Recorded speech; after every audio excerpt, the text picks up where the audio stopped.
Iran Israel યુદ્ધની વૈશ્વિક અસર હવે સુરતના ટેક્સટાઇલ ઉદ્યોગમાં જોવા મળી રહી છે.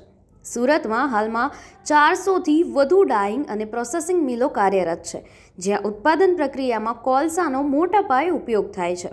છેલ્લા 4 દિવસમાં કોલસાના ભાવમાં ટન દીઠ અંદાજે 800થી 1200 રૂપિયાનો ઉછાળો નોંધાયો છે. કોલસા ભાવમાં થયેલા આ વધારાને કારણે ડાઇંગ પ્રોસેસિંગ સેક્ટરના ખર્ચમાં ભારે વધારો નોંધાઈ રહ્યો છે. ઉદ્યોગ સાથે જોડાયેલા સૂત્રોના જણાવ્યા મુજબ ખર્ચ વધતા હવે પ્રોસેસિંગ ચાર્જમાં અંદાજે 15% સુધી વધારો થવાની શક્યતા છે. બીજી તરફ શિપિંગ ખર્ચ વધતા લોકલ મિલો પર સીધી અસર પડી રહી છે. ઉદ્યોગકારોનું માનવું છે કે કોલસા ભાવમાં વધારાને કારણે નવા ઓર્ડર પર પણ નકારાત્મક અસર પડી શકે છે. હું Jitubhai Vakharia, president south Gujarat textile processors association. હાલમાં જે રીતના યુદ્ધની પરિસ્થિતિ છે, તો તેના પહેલાં જ લગભગ 15-20 દિવસથી આ કોલસાના ભાવમાં ઉછાળો ચાલુ થઈ ગયો હતો. છેલ્લા 4-5 દિવસમાં લગભગ 800થી 1200 રૂપિયા જેવો ભાવ વધારો થઈ ગયો છે. જુદી જુદી જેટલી કેલોરીફિક વેલ્યુ તે હિસાબેના ભાવ વધ્યા છે. અને ત્યાર પછી જે ઈરાને વળતા હુમલા કર્યા છે, એના પરથી એવું લાગે છે કે આ યુદ્ધનો બહુ જલ્દી અંત આવે એમ નથી. અને આવા સંજોગોમાં હજુ હોળી ધૂળેટીના તહેવારોમાં દરેક ઇન્ડસ્ટ્રી બંધ છે. ઇન્ડસ્ટ્રી ચાલુ થશે એટલે કોલસાનો વપરાશ ઓર વધશે.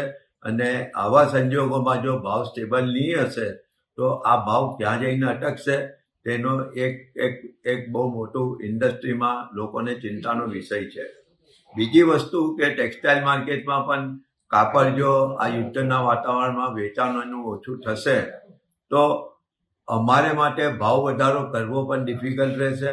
અમે સપોઝ કે એક વખત ધારો કે ભાવ વધારી દઈએ 12% થી 15%, 17% જેવી જે ક્વોલિટી, પરંતુ પાછા 3-4 દિવસમાં બજાર ખુલે અને જો પાછો ભાવ વધે કોલસાનો, તો અમે કઈ રીતે આવી રીતે કારખાના ચલાવી શકીએ?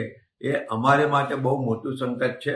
એટલે અમે એવી ઈચ્છા રાખીએ કે એક વખત એક ભાવ બેસીને નક્કી કરીને એટલીસ્ટ 15-20 દાડા 25 દાડા સુધી રાહ જોવી જોઈએ અને પછી ભાવ વધારવો જોઈએ. જેટલો હાથમાં માલ હોય તે રીતે એ લોકો અમને માલ સપ્લાય કરે. અને બીજું કે જેટલી અમારી પાસે સપ્લાય હોય એટલા દિવસ અમે કારખાના ચલાવીને કોઈ પણ રીતે આ ઇન્ડસ્ટ્રીને રોજીરોટી ચાલે, તે બંને જો સાથે મળીને કરશે તો જ આનું નિરાકરણ આવવાનું છે. બીજી વસ્તુ કે જો યુદ્ધ લાંબુ ચાલશે તો ઉદ્યોગોને માટે માત્ર ટેક્સટાઇલનો ઉદ્યોગ નહીં પણ બીજા અન્ય ઉદ્યોગો કે જે લોકોનું રો મટીરિયલ કોઈને કોઈ રીતે બહારથી આવે છે, તો એવા સંજોગોમાં ઉદ્યોગોને આગળ ચલાવવા માટે કોલસો મળશે કે કેમ, તે પણ એક બહુ મોટો પ્રશ્ન છે. રોજના કેટલી મિલો કેટલી છે, કેટલા ટનનો ઉપયોગ થતો હોય છે? લગભગ 400 થી 450 મિલ છે ને તેમાં દરેક મિલમાં 40 થી 50 ટન જેવું કોલસાનું કન્ઝમ્પશન. તો કેટલું આ જે શોર્ટેજ છે, કેટલી મોટી અસર મિલોને? શોર્ટેજ તો હવે પાઇપલાઇનમાં કેટલો માલ છે, કેટલા અંદર વેસલ આવવાના છે, કેટલા આપણી પાસે સ્ટોકમાં છે, એ બધાનો આપણે અભ્યાસ કરીએ ને એટલીસ્ટ મિનિમમ 15 દિવસ જેટલો કોલસો, જો 15 થી 20 દિવસ મતલબ 3 અઠવાડિયા જેટલો જો કોલસો હોય તો ઉદ્યોગોને એક ફિક્સ ભાવથી જો કોલસો મળતો હોય તો આગળ તે રીતે ભાવ લઈને અમે વેપાર કરી શકીએ. તેનું અમે લોકો અત્યારે વિચારણા કરીએ છીએ. અત્યારે બજાર બંધ છે, કાલથી ચાલુ થશે એટલે અમે નક્કી કરીને આમાં આગળની નીતિ નક્કી કરશું.